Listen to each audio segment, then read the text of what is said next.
But first, to Washington, where White House Press Secretary Karine Jean-Pierre was asked why President Biden will not be in the room after inviting oil executives to visit the White House today to try and solve the surge in high gas prices nationwide. Probably a meeting you'd want to attend in today's Pierre Pivot. Why is he not in the room tomorrow to express this message himself? Well, the president talked about this, as you said, as you just stated earlier today. The Secretary of Energy, Senator Granholm, who was just standing before you, is going to have those conversations. And what we want to see is a solution, come up with ideas. There will be representatives from the White House who will be in the room as well. So that will be happening. And, you know, the hope is that there are ideas that come out of this. There's some resolutions, some solutions that come out of this. Who invites somebody to their house and then doesn't show up? This is so bizarre. All right, for more on this, let's welcome back attorney and columnist for BizPac Review, Aaron Elmore, and radio host and Project 21 National Advisory Board member Christopher Arps. Aaron, if you invite somebody really important to your house, especially if that person is really important right now, for lunch or dinner or whenever this meeting is going to happen today, and you don't show up, what message does that send to them? I don't think that President Biden wants to have these hard conversations, because then the American people will realize exactly what's going on in our country.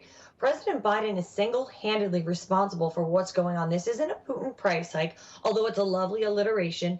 This is harming our gas industry here in the United States. We were energy independent under President Trump. We were exporting oil, but he shut down the Keystone Pipeline. Our oil industry is regulated to the hills, and now we see these problems. And all President Biden doing now is creating this gas holiday, if you will, and it isn't going to help the American people. 18 cents a gallon. This isn't going to be any sort of respite here at home. And when people go to the gas station, or they think about the border, or they look at their shelves and the baby formula crisis and everything that's missing from our shelves, and by the way, how expensive everything has become. These are the hard issues that our president has to confront, but instead, he just simply deflects. So no, President Biden is not going to be meeting with oil executives today because the conversations are too hard. Instead, he's jetting off to the Middle East to talk about God knows what, other than importing Saudi Arabian oil in a country that doesn't allow gay marriage, doesn't allow women to drive. So really, there are a lot of issues here that we're dealing with at home. And instead, he's jetting off to talk to Middle Eastern leaders. And all I have to say is, November can't come soon enough. Hopefully we take these issues straight to the polls and see some big changes. A lot of people voting a straight Republican ticket, because that's the only way these problems are going to stop. Chris, he thought it was so important to write a letter to these oil companies last week. He's the president of the United States, and he said that he's going to do everything he can to get these gas prices under control. This is one of the most important things affecting Americans. Every American in this country is seeing this. Why would he not be at this meeting? Yeah, as I said, I think it's mainly because he's afraid of his left-wing Green base, that he doesn't want to be seen with the executives of the greedy oil companies. You know, there's a report this morning in the Wall Street Journal that says that Americans are buying far less gasoline than they have in the past.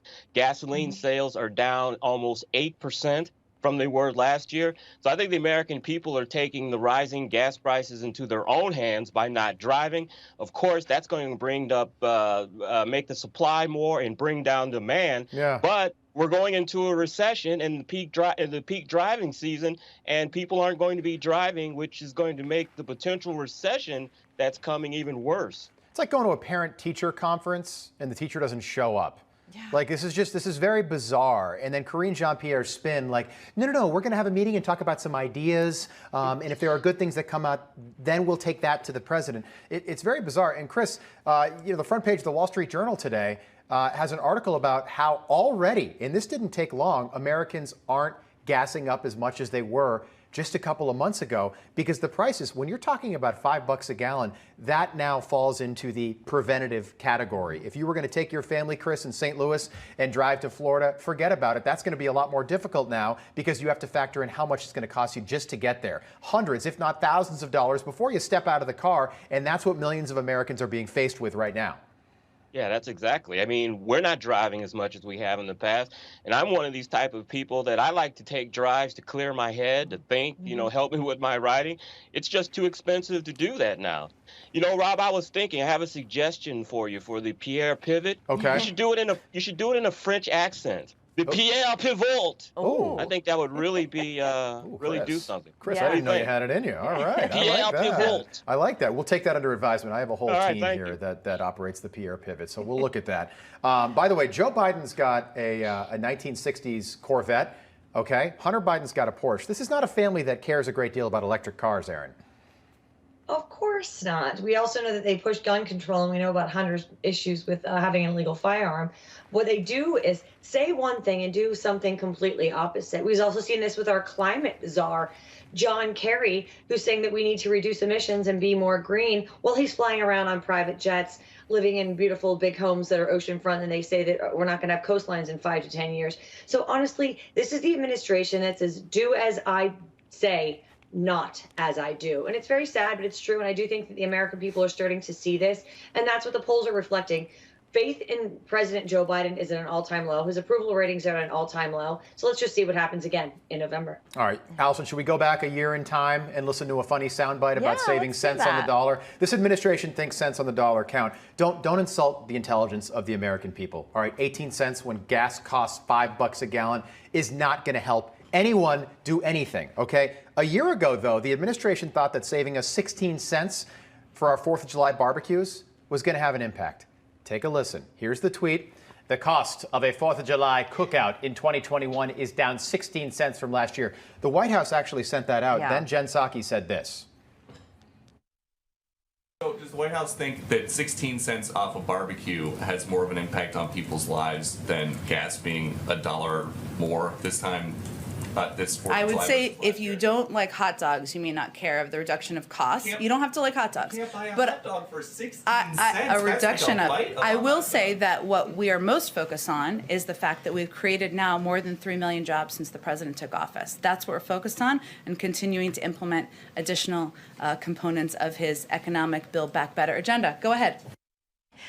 I don't think we'll be seeing a tweet from them this year about what the cost of July 4th will be, because it's going to Or be gas. higher because the cost Or hot of dog. everything.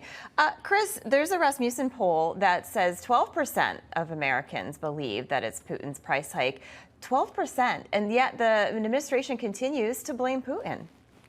Yeah, I think they can get some mileage out of Putin, obviously. And I'd like to know who are these 12% that think that. A lot of MSNBC viewers, I feel like, are still on the bandwagon that this is somehow Vladimir Putin's fault. And by the way, and we've got General Holt joining us a little bit later this hour, and he pointed this out to me, but Russian state television does nothing but air, almost on a reel, members of the Biden administration and Joe Biden himself saying Putin's price hike, because that helps his message, his propaganda message. He can say to the people of Russia, look it, we're bankrupting the West with this war.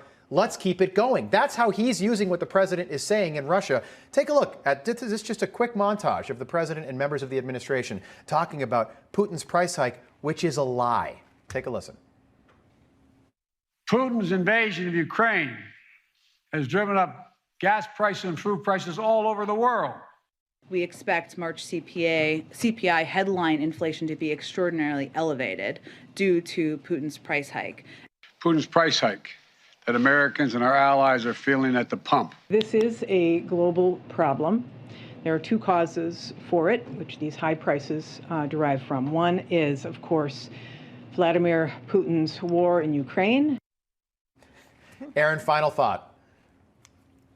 Although it sounds nice, it doesn't make it true. We've known that this White House has tried to be cheeky with their expressions, whether it's the MAGA king or the Putin price hike or the American people are feeling a certain way. None of it is true.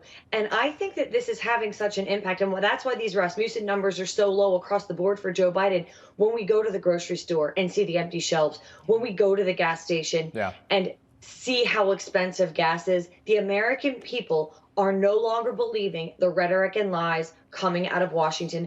Period. Hard stop. Agreed. And there's still a baby formula shortage. Yeah. Let's not forget about that. Yeah. Chris, More I would just shortages say, to come. we got to leave it there. But Chris, if you and your lovely wife invited me to dinner at your house and didn't show up, I'd be so upset. I'd be so let down. Rob, I Chris can would show assure up. you that will never happen. I'd be so let down, especially when I'm visiting St. Louis. Really enjoyed it this morning. Aaron Elmore, Chris Arps, great to see you. Thank you. Chris, feel better. Yes. Thanks, guys. Thank you. All right. Appreciate it.